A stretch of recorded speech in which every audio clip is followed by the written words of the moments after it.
Hi guys, and welcome back to my channel. This little video is going to be all things Christmas, what I do for presents, food shopping, and how we prepare for Christmas throughout the year. So hopefully it may be a little bit late for this Christmas, being that we're in November, but you can take some tips and tricks into next year and hopefully not feel stressed for Christmas.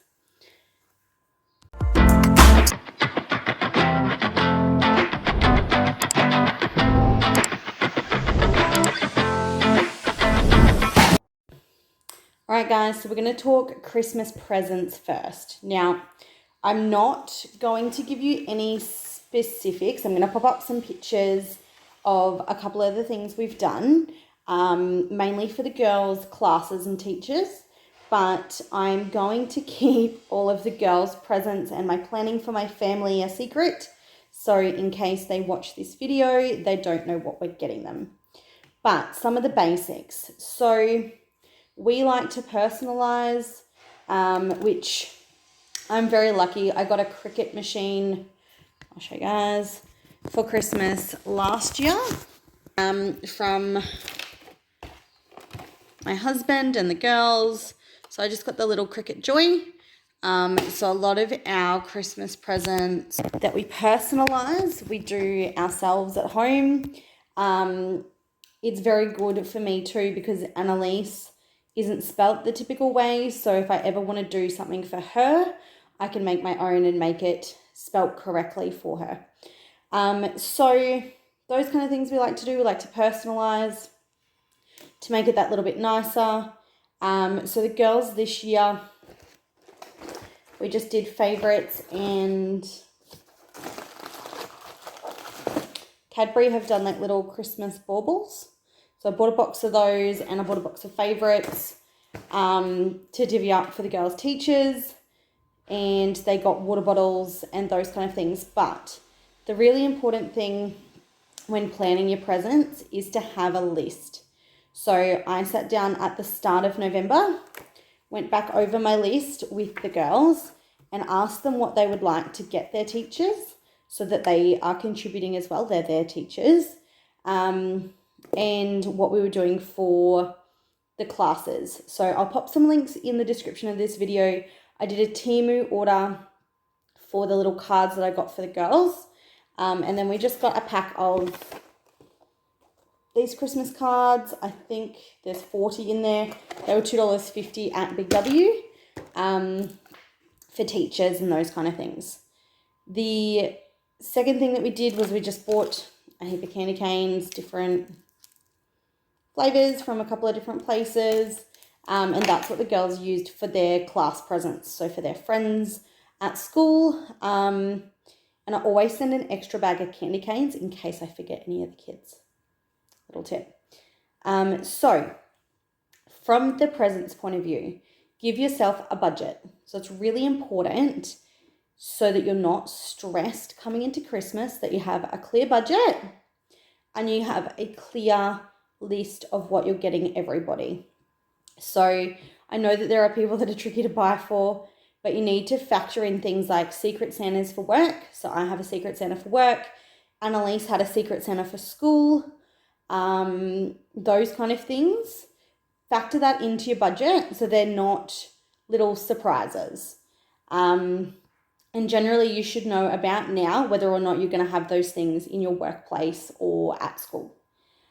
So once you've factored in everybody that you need to buy presents for, teachers, kids at school, friends, family, all that kind of stuff, you've got your budget to work with.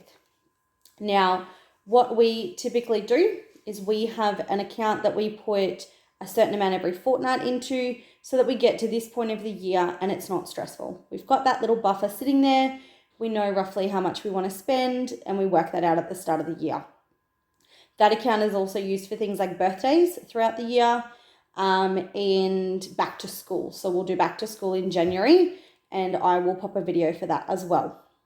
So once you've got your budget and you've got all your bits and pieces that you know what you want, we tend to shop fortnightly. So we might get a couple of things each fortnight depending on what we need to give out that week. So the kids did their school classes this week, so we made sure we had all the candy canes and those kind of things.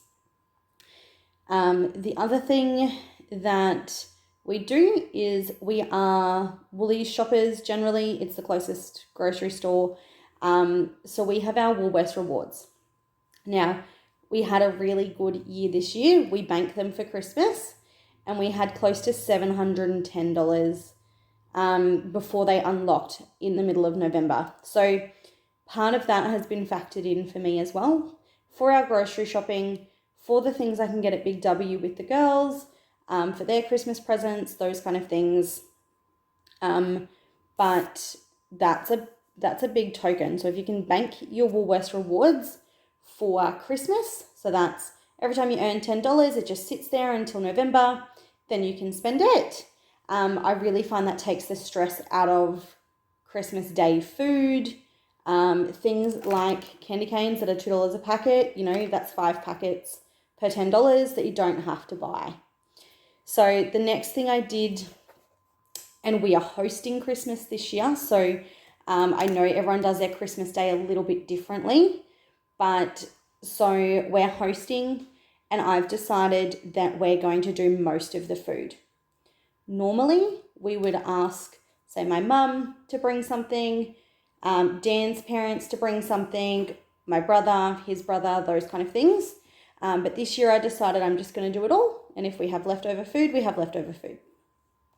So what I did was I sat down and I made a list and I made a menu of what we wanted. So all the meats that we want, all the salads, the sides, dessert, those kind of things. And I wrote it all down. So I then went into the Woolies app and I've added everything to a list.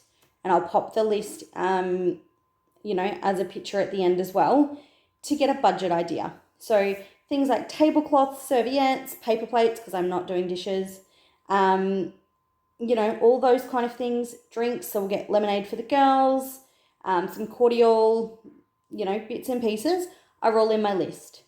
So I know that I need approximately $300 to feed everybody that is coming to my house for Christmas.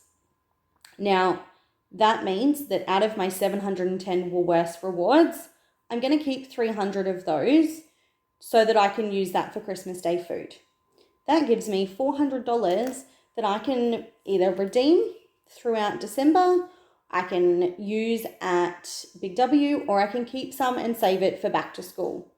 So I'll keep you guys posted as to what we've gotten with those reward points, so you guys can see how we use them throughout the year. Another tip for Christmas is to stick to your list. It is really, really easy to go overboard in places like Kmart, Big W. I'm a shocking person in Kmart. Dan doesn't let me in there unsupervised anymore.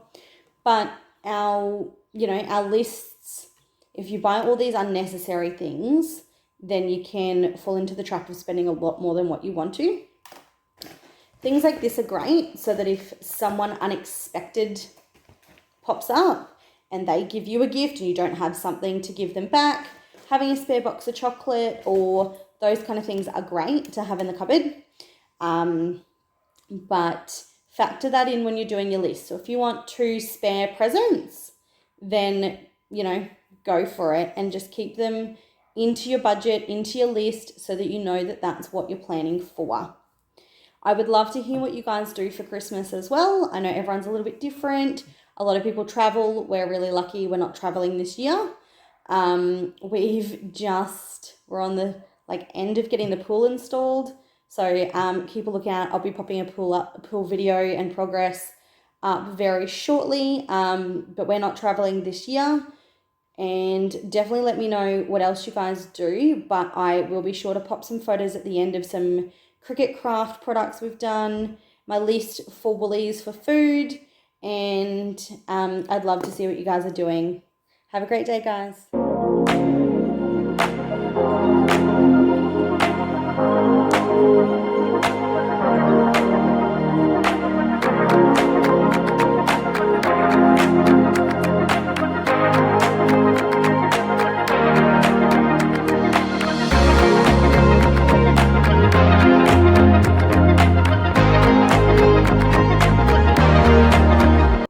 If you like this kind of content, don't forget to like, subscribe, and definitely leave me a comment. I love to see what you guys are doing, and I'll see you in the next video.